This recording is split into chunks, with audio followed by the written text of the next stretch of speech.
the United Nations Cultural Agency, UNESCO, has approved a controversial resolution that makes no reference to Jewish ties to a key holy site in Jerusalem. Last week, Israel suspended its links with UNESCO after its executive board overwhelmingly adopted the Arab-sponsored resolution referring to Al-Aqsa Mosque in East Jerusalem, whilst ignoring the fact that the site was also revered by Jews as the Temple Mount.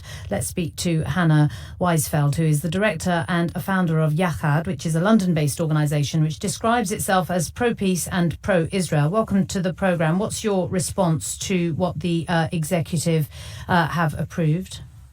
Well, I think that the reason the resolution is problematic is because it politicises a religious site. And until now, the Israel-Palestine conflict has been kept in the realm of a national conflict and a national struggle.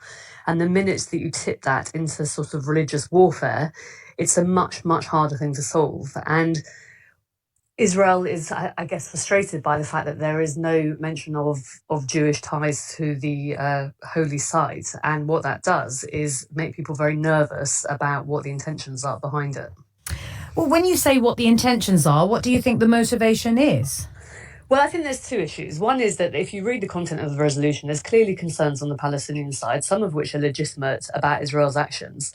But when you take that to an international body who's there to safeguard ancient and holy sites, and you remove any Jewish narrative from it, the resolution is also clearly intended to aggravate and to sort of write out of history a Jewish connection to that holy site. And when both sides do that, and both sides are guilty of doing that in many different ways and shapes and form, it tips the balance, and it makes it a much more dangerous game, because it's much harder to solve a holy war than it is a national struggle.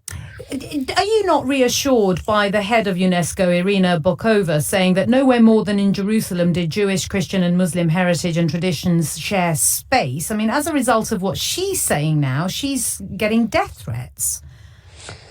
I'm not surprised by that at all. I mean, it is reassuring, and yet the motion passed by the executive committee today. So, there's clearly disagreement at the leadership level of UNESCO about the impact of the resolution. But, the fact that staking a claim to a holy site, and saying that it belongs to three religions results in death threats shows you how dangerous a game it is. And Temple Mount is an explosive place. It is indeed, and has been the site of all kinds of real difficulties. Some would argue that sometimes prompted by the actions that Israel has taken. I wonder what you think about the fact that Israel has decided to suspend its links with UNESCO, and in a way what Israel is saying, and the Prime Minister is saying, that these people don't matter.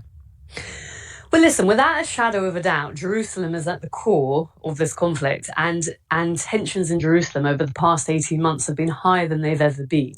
And I think this resolution is a culmination of that. Whether or not suspending ties is a sensible way forward, I think, is questionable, but it's one of many tools in the box that both sides use to punish each other and to punish the international community when they don't get what they want. Okay. The problem with the resolution is that it doesn't take us anywhere forward, and if anything, it continues to ignite a very volatile situation in Jerusalem. Hannah Weisfeld, director and a founder of Yachad, a London-based organisation. Thank you very much for joining us here on NewsHour. I'm fairly sure that this won't be the last we hear about this, as you say, a very explosive subject. That's it for this edition of the programme, though. I'll be back